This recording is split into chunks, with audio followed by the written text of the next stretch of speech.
You are not your job. You are not how much money you have in the bank. You are not the car you drive. You are not the contents of your wallet. You are not your fucking khakis. You are not your thoughts. You are not your thoughts. Nothing you've ever thought about yourself defines what you are. You are not anything you've ever imagined about yourself. You are not a collection of memories. You are not a collection of beliefs.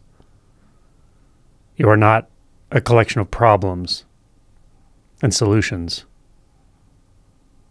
The movie Fight Club is rather ingenious because it uses this character, Tyler Durden, to demonstrate something that we all know about ourselves in some way, but we're afraid to access, we're afraid to embody, we're afraid to embrace.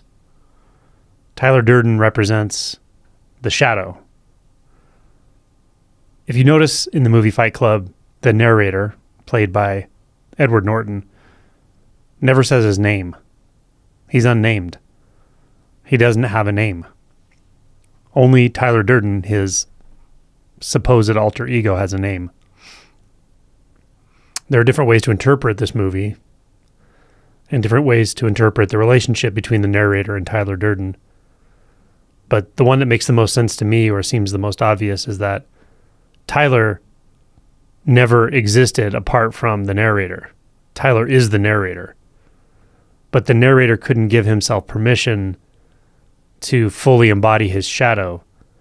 So he made up Tyler, or he made up this shadow aspect as a separate one to do his bidding, to do the bidding of the shadow, or to help him integrate into his shadow. So this is a wonderful archetypal literary technique to demonstrate something that's going on inside of all of us. And that is that there is a shadow side to us. There's an unseen collection of drives, urges, knowledge, identity that we don't access, or most of us don't access. Or if we do access, it's periodically. We hide this shadow from ourselves and from others. But my suggestion here is that we can leverage that shadow. We can leverage the knowledge that we have this shadow side. Specifically, we can leverage it for a kind of self-inquiry, an inquiry into the nature of what we really are. If you believed the statements at the beginning of this video, essentially saying you're not a collection of beliefs. You know, you're not your job, you're not your car, you're not your wife or husband, you're not your parents, you're not the family you grew up in, you're not your nation. You may identify with those things, but that's not what you are. And certainly you're not a collection of thoughts, memories, beliefs, because at any moment, those memories or beliefs could just not be there. You're not thinking about any of them. In a moment that you're not thinking about a belief or a memory, what actually exists here? You don't cease to exist. There's something here. There's some aware nature that is remaining, some conscious experience remaining. So how do we investigate that directly? How do we investigate what that is? Well, what I talk about on this channel a lot is self-inquiry, or inquiry into the nature of thought. But there's this this shadow aspect to this almost shamanic approach that is reasonably hard to talk about, actually, because because it's hidden, first of all. Second of all, because the way to it is kind of intuitive rather than procedural. However, it is accessible for sure. Now, there are ways to sort of hack the system, and I think these are becoming more common these days. One of the major one that comes to mind is psychedelics. Another thing that comes to mind is doing something like deep shadow process, or circling that's geared toward working in shadow. And the way we do that, the way we set that crucible of transformation up. That group dynamic really brings the shadow material to the surface pretty readily. You can't stop it. You don't want to stop it. You want to feel it. You want it to come through. So there are more and more ways available to us that are probably ancient techniques in a lot of ways as well, but that are becoming more in vogue, less taboo, that really do help us directly access shadow material. But it can also be accessed through inquiry. Questions like, what am I hiding from myself? What am I not wanting to see? What am I not wanting to feel? These can be really helpful. What belief is hiding in the background? What belief is operating in the background here? That can be helpful as well, not because you find yourself through that belief, but by bringing the shadow belief into consciousness, you're actually able to dispel the polarity around that.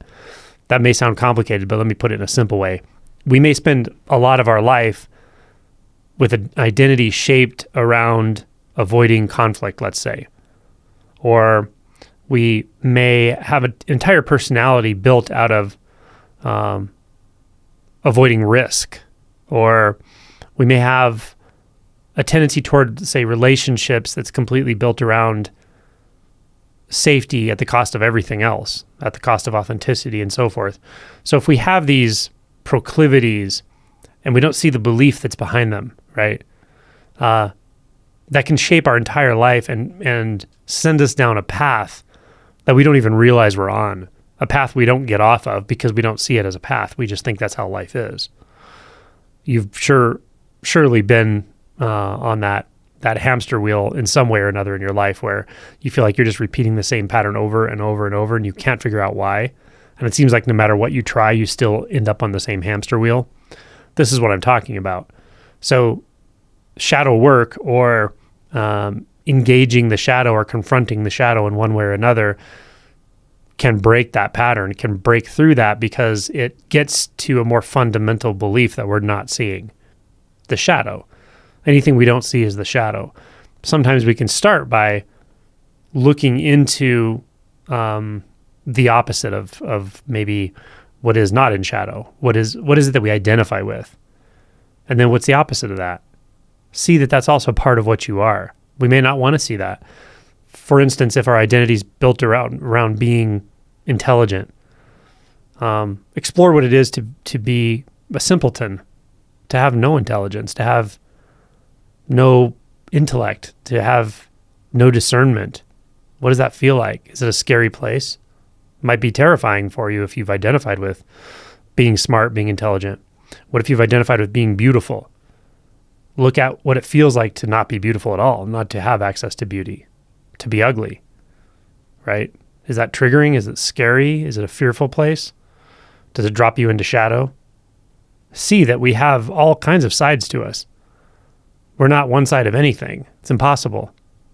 We all have light and dark. We all have parts of us that are beautiful and parts of us that are not so beautiful. We all have parts of us that are intelligent and wise and parts of us that are ignorant, maybe willfully ignorant at times.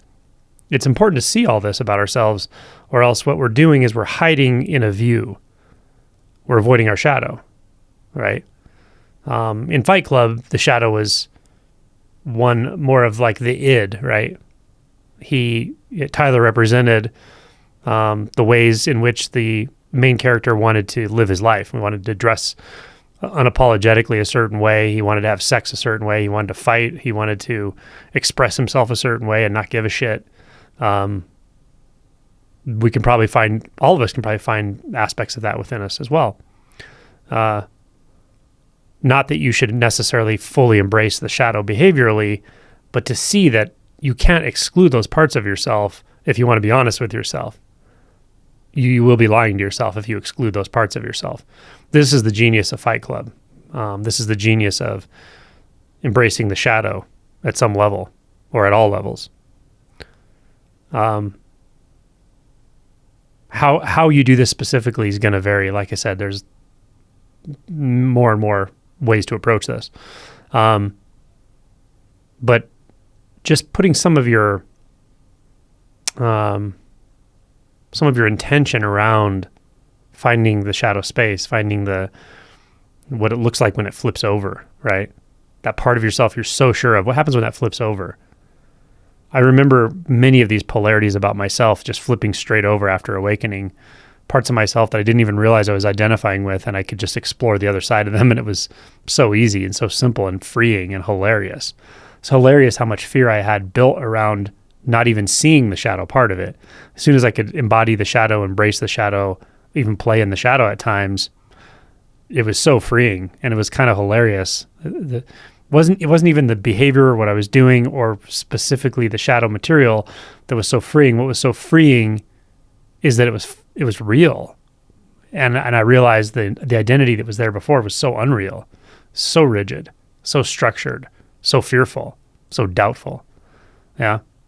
So this is, in a sense, this is the shamanic way. It's the way of exploring the shadow to find the medicine. When we talk about archetypes, I've done videos on these archetypes, the lover, the warrior, the sovereign, and the magician. Each one of these has a shadow aspect, and each one of these has a medicine aspect. And neither one is right or wrong, and either one to an extreme or to exclusion will be unbalanced. But it is important to know when we're in shadow, and it's important to know when we're in medicine. And our medicine is ultimately a gift to ourselves, and it's a gift to the world.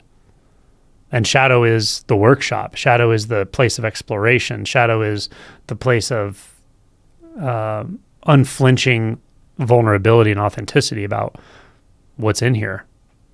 If we go too deep into shadow, of course, we can get destructive or self-destructive. If we go too deep into medicine, we can become a martyr, and so forth. So there's balance in this that's required, but we will all move between shadow and light, between shadow and medicine periodically. And knowing when you're in each space is to know the whole self, the whole spectrum of experience, the whole spectrum of existence. And finding the inquiry for you, the question, the query for you, the curiosity point that allows you to drop that false identity, that false piece of what you think you are, and find that shadow side and see that the shadow side that you've been running from this whole time is nothing you need to run from. You're not even actually scared of it. You've been wanting to embrace it, but you've been running from it because you've been taught to or told that part of yourself is not okay. And you believed it. But it turns out it is okay because it's there. Whatever's there is okay. Whatever's there is okay. That's the key to this whole thing. Is shadow is just a habit in a way. There's nothing about shadow material that in and of itself is bad. It's just that it's in shadow. We haven't looked at it. We have avoided it, again, through habit, through habituation. So the whole game is to be willing to, in some way, explore that shadow and recognize and realize what it is to finally embrace all aspects of our identity. When we do that, we have a really good shot at seeing through the illusion of identity itself, which is a deep insight. It's a very nuanced and deep insight along the awakening spectrum, but it is possible, and it is available to you.